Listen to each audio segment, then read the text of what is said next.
What's up, everybody? It's Kiks here with my boy Dow Jones on the Spend The Reup Podcast. Let's go. Let's get it. Episode. I can't count that high. I can count to potato.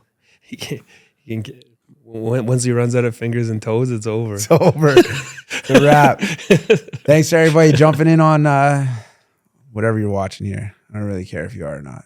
But just kidding. I love it. YouTube, I guess. YouTube. Shout out to everybody watching this conversation. Dow, let's talk about when we had some good times at the very beginning of our relationship of introducing businesses together. Oh, yeah. You were in the music business and I was in the jewelry business. Yeah, correct. How'd that go? It was good. Well, when I was on tour with Madchild, actually. Yeah. And we had a stop in Edmonton. That's where we're from. If you, that's where the flagship is right now, if you don't know. You guys had a crazy movement at that time when you were touring. There was so many kids. So nuts. Like every show just packed. Yeah. We're touring like a minimum of 2 times a year, like big tours. Full tours. I remember you guys had a bus and shit. Yeah. That was wild. That was crazy. And I remember I was DJing, and Edmonton's always been like one of those spots that's just like an extra little bit wilder. Like it's the support in Edmonton for like, especially like local or maybe Canadian content or stuff that's not like maybe super mainstream, I guess, has always been like, you're just like, man, I can't wait to get to Edmonton, because Edmonton, just the energy is like just that little bit of extra turn up. Like, yeah, you just feel so good when you leave Edmonton. You're like, wow, I was like the best. Edmonton, for like as many times I've been on tour, Edmonton for some reason has always been like one of those like highlight spots where once I leave Edmonton, it's just, you remember it. You're like, when you think of the whole tour, it's like Edmonton was crazy. Yeah. I feel like that's people, especially in music, entertainment stuff, this is one of the big things that we have here, is if someone comes to visit us here and does a show, people look forward to them. Yeah, I don't even understand the reason why, but there's something about this, like way before I lived here. Like I've been here for about 7 years now. But before I lived here, just Edmonton was always that spot. And I remember like clearly when I was on stage, I'm DJing for Madchild. Madchild's killing it. Like the place was going nuts, and then I saw you without knowing you, but like you had these big ass gold grills with big ass teeth. Big ass teeth. The biggest teeth you ever seen. It's like a billboard. But I could see it from my DJ booth. I was rocking the show, and I just kept always looking over to the side, because I saw it sitting over the side in the VIP over there, and you had these crazy like gold teeth. And I'm like, I just knew after the show, I'm like, I got to talk to that guy. I just had an ephany.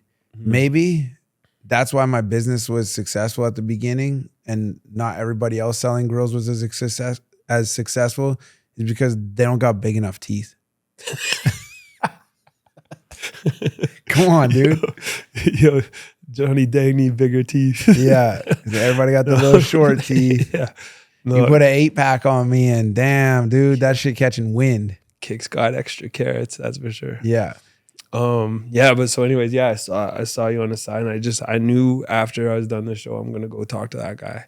And then when I rolled up to you, I was just like, hey, what up? And you were just so friendly. You're like, I feel like everybody that's around you, you're just like, you kind of you're the type of person to treat everyone the same. You know what I mean? You're just, you always seem like you're happy to see. You didn't even know me for anything, but you're just like, what up? You know what I mean? I was like, right. Dope. And I was so focused. I'm like, yo, where'd you get your grills? Yeah. And then you're just like, I make them. And I was like, okay, what? I'm like, get on the bus. Yeah. So you came on the bus, you molded me up, introduced you to Mad and stuff like that. And then I think you guys were on tour with Slane and stuff at the time too. Yeah, Slane was there. Yeah, I remember all that. Hype. And then I seen him in a movie after that, and I was like, wow, that was that guy. Man, yo, that was the first time I met him. Slane's man. He's in a lot of good movies. Yeah, he's in some like. What's the sickest one I watched recently? He's in that one The Town. The Town. Yeah, that shit's hype. Yeah, he's the bully in The Town. Yeah. I actually just watched that like last week too. Okay, which is cool. Really crazy. Yeah, man. Shout out to Slane, man. That's my dog. Yeah, he's got it. He came back one more time when we had that trap condo. He came. We were filming something. Oh yeah, I think yeah. it was a music video. Shot a video for him too. Yeah, that was cool to catch up with him. Yeah, no, he's the dog, man. On it.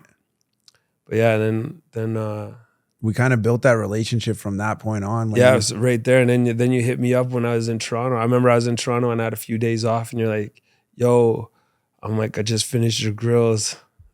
And I'm like, sick. And you're like, where are you at? I'm like, I'm in Toronto. He's like, you're like, or they're on the way then. You'll get them like tomorrow or the next day.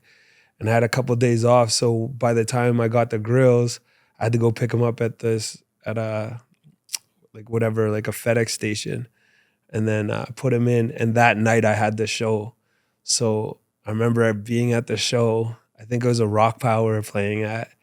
And I had the place going nuts. I felt so good with the Grillz in and stuff like that. And then what I specifically remember, where I knew that this is gonna be like a long-term thing with me and you, was that someone asked me after the show, they're like, "Where'd you get those Grillz?" And said it almost the same way I said it to you. And I was like, "I made them." Yeah. And then I called you panicking. I was like, "Yo, send me that putty I need the stuff. mold. I need this." I'm like, people ask me where I'm getting these Grillz, and I'm just gonna start. I'll just send them to you. You make them, and then we'll get them to the customers, and let's get some money. Yeah. And then every show, people asking me about the Grillz. And then I was posting it on social media, and by the time I had about another like 3-4 weeks on the road, by the time I got back to Winnipeg, I posted it so much that when I got home, I used to live in Winnipeg. Everybody was hitting me up like, "Yo, like, I didn't know you did Grillz and all this stuff." And I'm like, "Yeah, man, shit, I've been doing it forever." Yeah. And then it just became a thing. And then we talk like almost every day since then. I'm like, "Yo, I need more putty. I need this." I'm like, "How much do I charge for this? Like, someone wants this. Can we do it?" You know what I mean? And then just started learning and building and then doing my own research and then just understanding it. And then finally someone asked me like, "Yo, can you do a pendant?" I was like, I just said yes without even knowing the answer. I'm like, "Yo, Kiks, can we do a pendant?" I already said yes. That's cool when you bring in the custom side of it, because people you're already doing full custom with the grill. No grill will fit another person's mouth. Correct. It's fit to your specific teeth. Even if you do some tooth work, you're gonna have to redo your grill, period. Right. Which is cool. Then you start introducing the other custom aspect of jewelry where it's a ring, there's a necklace or a pendant or something like specific for that client. Right. That's where it gets very technical and interesting. It's harder to sell for the salesperson or for the designer. It's harder to help you deal with that because you need a little bit more knowledge than just the general over-the-counter pass it, cash and carry. Right. But once you get the technical side of it, it actually makes you a better person for a jewelry. It makes you a better representative for purchasing jewelry off of because you have knowledge of the process. Yeah. Now you understand. Like now I do full customs.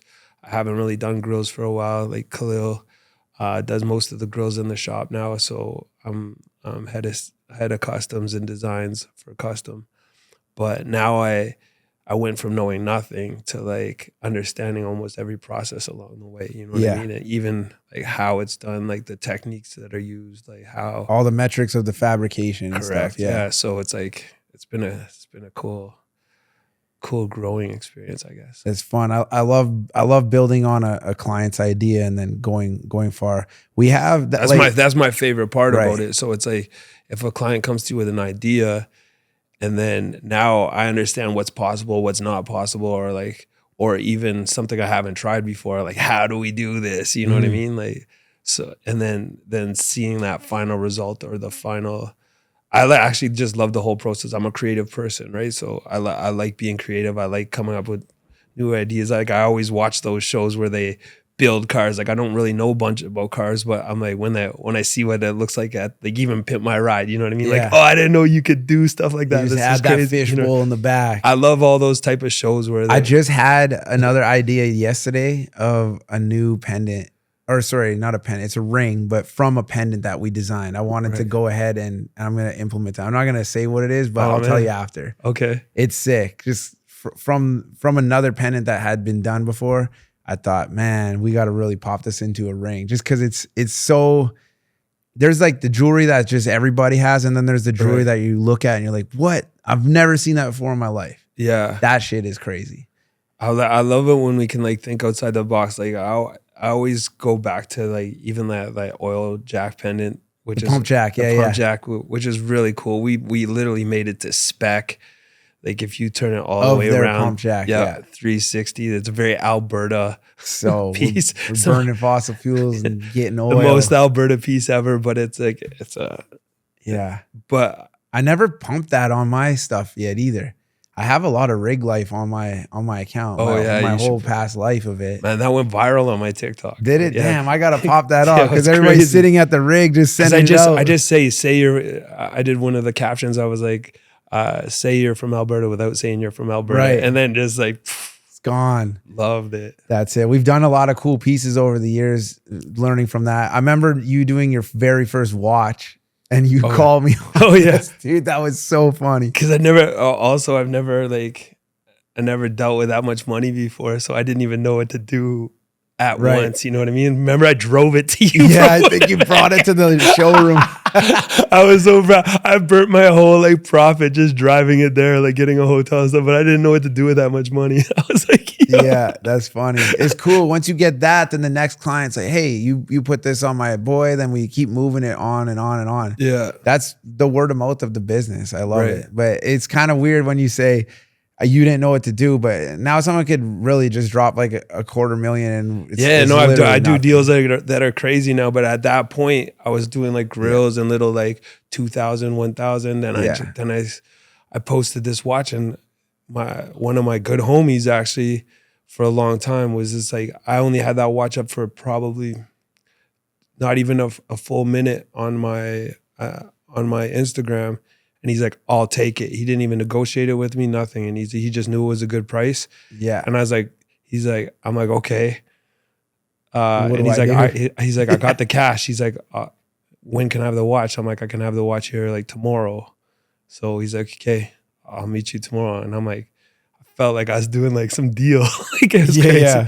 But it was like, you're gonna pull up in the desert with the black trucks and hand over the watch and the briefcase. Yeah, that's why sometimes I'm like, yo, we're legal trapping. You know what I mean? Yeah. Because that's what it felt like back in the day. We didn't have a shop, right? So we were just like, we're making these deals and meeting up with people and stuff like that. So that was a difficulty of the wholesale program is, I mean, now, before it was a little bit more casual. There's a lot more risk to that drive around and drop jewelry shit off nowadays. But now thinking about the things that I actually did when I wasn't really thinking about it, 'cause I'm like, yo, I took some crazy risks, man. Yeah. I remember my kind of first experience similar to that. It was like a $40,000, $50,000 project at one time. And I remember meeting somebody, it was at the mall, and I was already kind of used to getting after it in public. And then I remember coming over to the meeting, and I just pull up in my truck. I'm going to do it. I had some like 50 pointer for a bezel, and he wanted to do a custom bezel onto something. And he just gave me the money. And then he was going to get me some other bank draft or a wire over the time, but I wanted the deposit while I was building it so I could buy diamonds, etc. And he gave it to me. He's like, hey, if you don't come back, I'll just kill you. And I just remember him telling me that. And I was like, yeah, well, I'd kill me too if I didn't come back. So I didn't even phase it. It was like, whatever. Yeah, it's pretty like, that's a gentleman's agreement right there. Yeah. I shook your hand. I said, I will do it. I'm going to get it done. I don't care what it is. But now I think back and I'm like, damn, dude, that was kind of funny. Yeah, I was like, most of my transactions like 500, 800, 600, at 1,200, you know what I mean? Like in that range. And then I saw this watch and I was like, yeah, just... And I literally didn't know what to do. So I was like, man, I'm coming to visit you. I'm like, I just got in my truck and drove it. It was good though. We made the best of it because you learn more. We're in the flagship. You're able to come into the brick and mortar, see how the process goes. Yeah, I stayed for a week. Yeah, it was like, that's good. That was just part of the process, man. Yeah, I love it. It was part of the process. Yeah. But then it was like, you even taught me, I remember you taught me, you're like, hey, because that was a big deal to me. I've never sold anything at that price before and that much. So when you're just like, yo, you gotta not think about it. It's like, you have to, in your head, think that you do this every day. That's it. So, and then ever since then, I was like, yo, I do this every day. You Right. know what I mean? And now it kind of like, you manifest it. Now I can do like, it doesn't matter what the price is. Like I got it's not out of the ordinary. No, Yeah, it just is what it is. It's That's business, man. You got to keep. It's not a poker face necessarily, but you don't want to be sitting there all giddy and excited because someone's like, "Yo, I'm gonna buy this." Then you end up you almost lose the trust. Like it's like oh, this guy's not even that confident in it. Yeah. No, man. I don't give a shit what you want to buy and how you want to do it. I do it all the time. Yeah. It doesn't matter what it is. Like it could be a skyscraper, 20 million. You know what I mean? Like yeah. Oh yeah, I've been in it. Yeah. But sometimes you get in over your head too. We've done it before, but I think that's how we've pushed in advance. We kind of live in that little like that range where you're like almost drowning, but you're like you're redlining like this engine might blow, but we're probably gonna make it. Yeah, it'll be all right. It'll roll over the finish line. We live in that. We'll figure it out, and and then we learn, and then we improve. You know what I mean? So. That's it. We keep it going though. I love it. The wholesale program was always difficult to kind of find the right fit of a human being that could handle this many moving parts on, for instance, the wholesale of the Grillz. It's actually kind of a rare occurrence. We're blessed to have like Cassius Clay and the rabbi over in Vancouver because that's really established a West Coast footprint for being able to, handle it. Even Side Neck, for instance, being able to help us in middlemaning and negotiating and handling. He's got the network, so he doesn't really do like too much of the. He's not gonna do a grill mold, but I actually made him do molds before. Damn! When I first met him, he was in Toronto. Was it crooked? Yeah, was it sideways? Yeah, but he had to like hold it with his. Or no, he had it. We were doing the putties. He couldn't do the puff powder or the alginate back. And there's no chance he was doing that. But when we got the putties, use like a whisker, like. Yeah, because he had to do everything on. He had to put it on, put it in. It was like hands just hanging there, and it's his opposite hand because he used to be right-handed, but now he's forced to be left-handed. So it was kind of funny watching. I remember going to, I think you were playing at a club in Kelowna, and he had to do a mold, and we were just out one night. It was like random, and he had to do a mold, and he's just doing. I watched him from the other side of the room, like, dude, this is the funniest thing I ever seen. Damn. He was just getting I've never seen it. I've never seen him do a mold, but. Yeah, no, it's good to have him like on the team. No, he does help us out a lot. Yeah, sure. But even just the experience that you actually need in order to process someone's transaction, not only on Grillz. Grillz is slightly complicated, but we got it down to a pretty good 1 to 5 step. Right. But the molding, et cetera, we're able to ship out the molds now, which is, we've done that since day one, but we have our branded mold kit that goes to you with every single thing you need, and you ship it back in a prepaid return. It's already in there from the website. It's simple, but just building systems. Yeah, the system is in place for that. But now the custom side of it, we always get orders coming in from Clay, and we tease him. We're like, this guy wants to put diamond dust on every angle and part. But I mean, you're talking about a 1-inch circumference of trying to do this detail in. Right. It looks great on paper when it's blown up and you zoom in, but when you try to start doing these like minuscule tooling work, like it's a bijou piece, you can't really get too crazy with it. But Clay's the king of that, man. He likes to complicate shit. It makes the things complicated. Yeah. It's like, I want a dragon on the tooth that's blowing fire on a tree. I want the tree half burnt. And we're gonna put rubies for the sun. Right. It's like if it was the size of 10 feet tall, we could make it happen. Like this is 11 millimeters thick, man. You know what I mean? Like, yeah, you can't get to it's kind of wild like that. But hey, and then I want nuggets on the rest. Yeah, nugget everything. Clay, man, I know you do. I know you're outside riding around selling houses with nugget rings on. I know you're the only guy I know that sells houses with nugget rings on, actually. Truly. That's it. He sells houses with what's the border called? What do you mean? Like when you put the border, like, you know how this doesn't have a border right there, but like what's the trim? The trim? Like the baseboard? Yeah, baseboard. He has nugget baseboard. Nugget baseboard houses. Let's go, man. Dude, that's funny.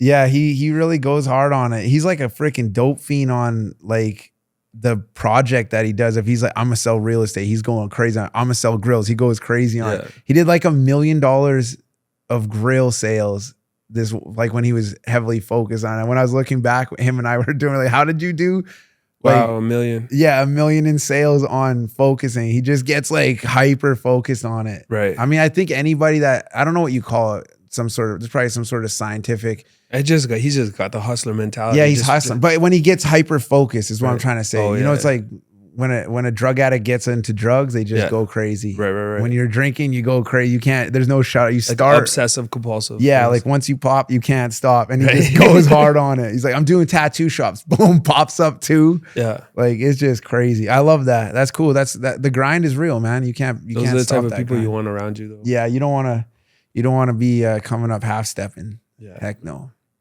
That's good. But the wholesale program is super difficult to bring, but it gives a good arm of extension. There's other jewelry stores that can carry our product, but trying to fight with the grill side of it is difficult. There's a lot of hands-on. The clientele is also very, I don't want to call them picky, but they're really a part of the process, and then they're really intrusive on the process. And especially if you sell somebody a single tooth, right, you better prepare for your phone to ring 50 plus times. I don't care where you are or what you're doing, they're calling you. Right. And that's you take the mold 3 hours later. Yo, how is it going? How's it looking? Yeah, they're already ready for it. They're like that one, but we did that description before. That $110 or however much it was at the time, we said it. Yeah. For a single tooth, it's like a couple $100 product. Is a huge percentage of what they have invested in that's their life funds going into this. So right. It's a huge percentage of what they can spend on that clientele. But now it's kind of hot to do, like it's a popping thing to have like a couple individual random gold teeth. It's kind of like beanies were cool at one point for hipsters, and then you get like, I don't know, different kinds of shoes and stuff. But that's the hot thing, is the couple individual teeth. You can't really say no, but you can. They're the most annoying. I've seen a lot of like off symmetry stuff lately. Like get one over here and then one down here, and then like just randomized grills. Yeah, look like you got a bunch of cavities and sugar bugs in your teeth. Got to fix it. It's cool. The Grillz came a long way. I like that. It's a great business, and it's actually the most complicated business. Not a good business, but it's a fun business. All the clients you get to meet and get their cool ideas. Yeah, like 98% of everything that has to do with Grillz is pretty positive when it comes to like dealing with the clients, because they're so excited to get it. You know what I mean? It's like it changes their smile. It gives you a little bit of that confident boost. You know what I mean? It's like, I feel like I don't know what it's like to be a travel agent, but I feel like, like a travel agent, all you're doing is mostly, maybe not actually, but I feel like mostly you're just dealing with happy people that want to go on vacation. Yeah, you're just giving happiness. Yeah, like, here, I got it. You want it. Right. I get that with DJing. So when I'm DJing, I'm people are out to have a good time. I mean, there's always one or two people like, why are you playing that? That's garbage. But I'm like, I didn't write this song, so I don't take it personally, right? So I just like, if you don't like this song, there'll be another one in like literally probably one. Yeah, I'm gonna switch it. 1.5 minutes. So you know what? You just made. You know what? I'm gonna switch. Go get a drink. Yeah, you know what I mean. But for the most part, I'm just making people have a good time. You know what I mean? So that's cool. I love that feeling. So we make it happen. I love the jewelry game. Yeah, it's fun. It's a good network. Everybody, Gold Teeth Canada it's a great brand, and I'm happy to have it under our roof with what we've got coming with the new store and the new location, having more customer experience. I'm gonna say that as well about Gold Teeth and Grillz, since we're really on the topic. Yeah, when I based my entire life around Gold Teeth and Grillz at a certain point, when in between the time I was 15 and 20, I thought this is going to be my career, and this still is, which is awesome. But my first time experiencing where this culture that I've learned, I was educated on and was able to middleman and wholesale, and then kept building more clientele north of the border where I'm at. Right. I went for the first time by myself to Houston, Texas, where I seen Grillz coming out of on every single music video and every single conversation or interview of anybody I ever seen on TV wearing Grillz. It's all from Houston, Texas. Yeah. I fly into Houston, Texas. I land at George Bush. I go straight over to my boy's store at Sharpstown, at Johnny Dang's store. And I rip in there, and I'm on the phone with them for years already at this point. Right. And I say, yo, Tony, I'm coming in. All right, man, pull up. This is where it's at. I pulled up it. I go into the store, and I'm like, all right, this is dope. Where's the Grillz? I fly in. You thought it was going to be like this shrine, like, Oh yeah, dude, I thought it was gonna be Grillz. They're back there. It was this dusted out showcase with no lighting and like in the corner and like this clapped out chair for people to sit on, and there was just grills in there and dope grills, like legendary grills, like the Paul Wall grill and Johnny's other crazy grills and like a bunch of other nuts grills, Mike Jones's and Chameleonaire's grills, like stuff I've watched on these things. They're just in the showcase on whatever reason, and they're not there. They're just in these bracelet trays, and I was like, damn, like that's really what the showcase was like, busted up, and there was no lights, and there's a crack on top. I was like, are you kidding me? My whole life is based off of this, and that was it. So that's why I said with the new store, I'm making a brand booth where it is a full dental facility. It has gold teeth to give that effect. Yeah, when you come in, you're coming to the grill master location, like what you wanted it to look like, when what I thought it was looking like. And I was driving around committing sales left, right, and center for years, thinking that it was like that over there. Right. Like there was just a whole store of grills and famous people coming to that and sitting in that that's crazy dental chair and getting fitted up. And it just never was like that. It's great. When I first got introduced to Grillz, I remember like I do think of the South, but I always think of like Wu-Tang and stuff like that. That's the New York shit. The New York people. That's the Timberlands and the. That's you know Danny's dad that did all those cool ass grills like from back in the day, which is crazy to think of that. I see those. I have the Duotang. I'll bring it out one day just for a funny thing at the shop. But I have the OG Duotangs of Gold Teeth USA from the catalog. The fact that you know Duotang. Duotang, baby. Whatever they call it. I don't know. That's what it is called. Damn. What do you mean? Shit, you know Duotang? Man, these kids watching on YouTube right now would be like, they're gonna have to Google it. Yeah, Google Duotang. You know what it is. If you're not, you never went to school. What are those other ones? Is that a member of Wu-Tang? Yeah, for real. Wu-Tang, Duotang. Let's go. Grillz, baby. Okay, that's about it. I don't know. We made it. We made a statement of the Me grills. Trying to drink my water over the mic. I'm like, I like it. We got that was a cool little fact about Grillz. So yeah, if you're checking out this pod right now, I'm with my boy Dow Jones, Gold Teeth Canada, CanadianDiamondBoys.com, whatever you want to do. Find us on socials. We got a lot of cool things coming out. The new store. I'm really excited for the customer experience and all the extra little tiny things that we're going to be able to put in there for some value back at it, and for the value to the client and the customer experience. I'm really excited for the new store. Yeah, let's get it. We went from a third floor condo of 800 square feet to this crazy idea of building a high rise. I don't know what happened in that whole entire situation, but it goes back to the conversation of just like, we'll figure it out. Yeah, we'll figure it out. Well, hey, the city approved it, so you can't go back on it now. Yeah, that's it. So shout out to the city and everybody that helped us doing that, and our architects over at OCI. And I'm excited to show the process of this. It's coming in full strength. We got a great team, and it's going to be crazy. Yeah, I think it's going to be really interesting to show the process of this whole thing. Yeah, that's it. We've been documenting a lot. Yeah, that shit is fun. It's good. I was shocked yesterday when I came into the building and it had water flying out of it. I was like, damn, what the hell just happened? I was like, this is awesome for TV.